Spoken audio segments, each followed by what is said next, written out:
मकई की रोटी का इतना आसान तरीका कि गंदम की रोटी से भी जल्दी बन जाए। बिस्मिल्लाहिर्रहमानिर्रहीम। अस्सलाम वालेकुम viewers, welcome back to my channel creativity with AQA। आज मैं आपके साथ मकई की रोटी की रेसिपी शेयर करूंगी और ये मैं इतने आसान तरीके से बताऊंगी कि आपको गंदम की रोटी से भी ये आसान लगेगी बनाना। और मैं बात करूंगी कि जब बड़े बात कर रहे हों तो बच्चों को अपने बीच में से मत उठाया करें कि उठ जाओ हम बात कर रहे हैं। अक्सर ये होता है कि जब बड़े बात कर रहे होते हैं तो बच्चे भी बीच में बैठे होते हैं तो उनसे कह देते हैं कि आप उठ जाओ। हालांकि इस दौरान बड़े आधी बात कर चुके होते हैं। आधी बात करने के बाद वो बच्चों को कहते हैं कि आप यहाँ से जाओ, दूसरे कमरे में चले जाओ, वहाँ जाके खेलो।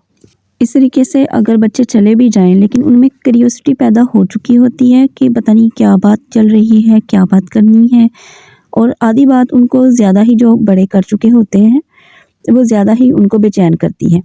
तो बड़ों को चाहिए कि जब भी बात करें तो सबसे पहले ये सोच लें कि ये बात बच्चों के सामने करने वाली है या नहीं।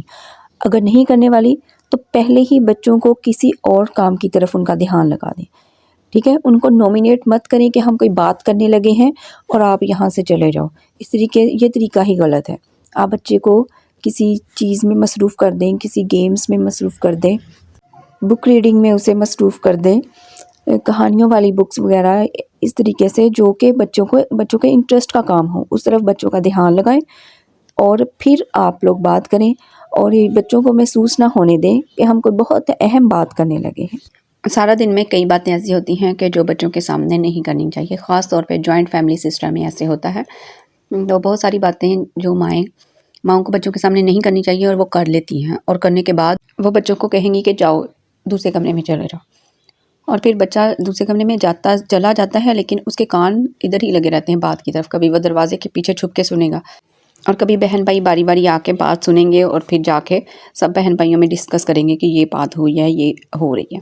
तो इस चीज़ से बचना चाहिए। बड़ों को चाहिए कि वो एहतियात करें। औलाद की तरबियत के लिए सबसे पहले बड़ों को चाहिए कि वो अपनी तरबियत करें, ख़ुद को ठीक करें।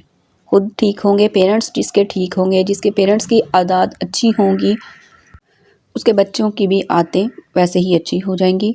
उनके बोलने का अंदाज़, खाने पीने का, उठने बैठने का, हर चीज़ में पेरेंट्स की तरबियत की झलक दिखाई देगी।